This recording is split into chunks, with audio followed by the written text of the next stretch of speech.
आपने कई बार अपने किसी पहाड़ी दोस्त से सुना होगा कि मैं अपने गांव जा रहा हूं, वहां जागर लगेगी या जागर का कार्यक्रम होना है। जागर शब्द सुनकर आप सोच में जरूर पड़े होंगे कि आखिर ये कैसी पूजा है, इसमें क्या विशेष होता है। तो चलिए आज आपकी ये शंका हम दूर करते हैं। नमस्कार, मेरा नाम है रेणु प्रीति। कहते हैं कि भारत में 33 कोटि देवी देवताओं का वास है, पर आपको सुनकर आश्चर्य होगा कि उत्तराखंड जैसे पहाड़ी राज्य में हर वर्ग, हर भाषा, हर क्षेत्र में अलग अलग देवी देवताओं की पूजा की जाती है, जिन्हें स्थानीय भाषा में इष्ट देव कहा जाता है। पहाड़ों में अलग अलग गांवों के इष्ट भी अलग अलग होते हैं, जिनका उस क्षेत्र और उस क्षेत्र की जनता पर अधिकार होता है, और पहाड़ों में ये परंपरा सदियों से चली आ रही है।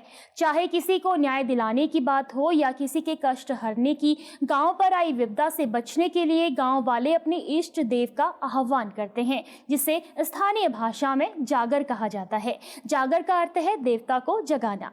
उत्तराखंड में देवताओं की शक्ति का उल्लेख गीतों और पारंपरिक वाद्य यंत्रों से करते हुए देवताओं को जगाया जाता है, और फिर भगवान अवतरित होकर लोगों की समस्या का समाधान करते हैं।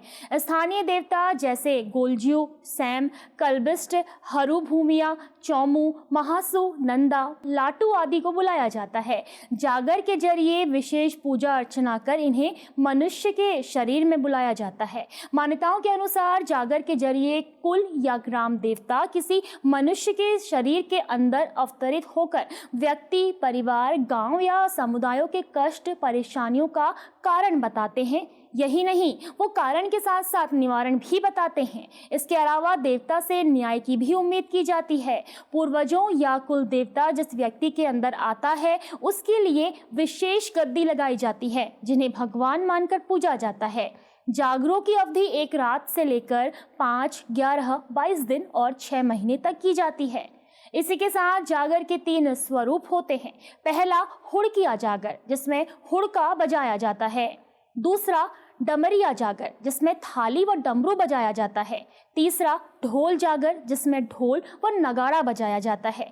जागर में कथा संगीत के साथ नृत्य होता है। इसके साथ ही जलते अंगारों में भी चला जाता है। ऐसे में आपके मन में ये सवाल जरूर आया होगा कि कैसे जागर लगाई जाती है, कौन से वाद्य यंत्र बजाए जाते हैं।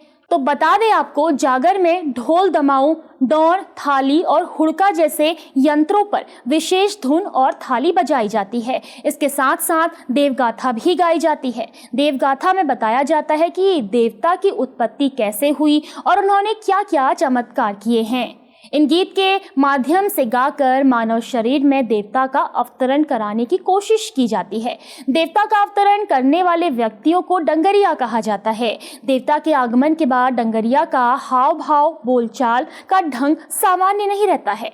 एक और जानकारी आपको बता दूं कि जागर 2 तरह की होती है। पहली देव जागर और दूसरी भूत जागर। देव जागर में जहां ग्राम, स्थानीय या कुल देवता को बुलाया जाता है, तो वहीं भूत जागर में किसी मृत व्यक्ति की आत्मा का आह्वान किया जाता है।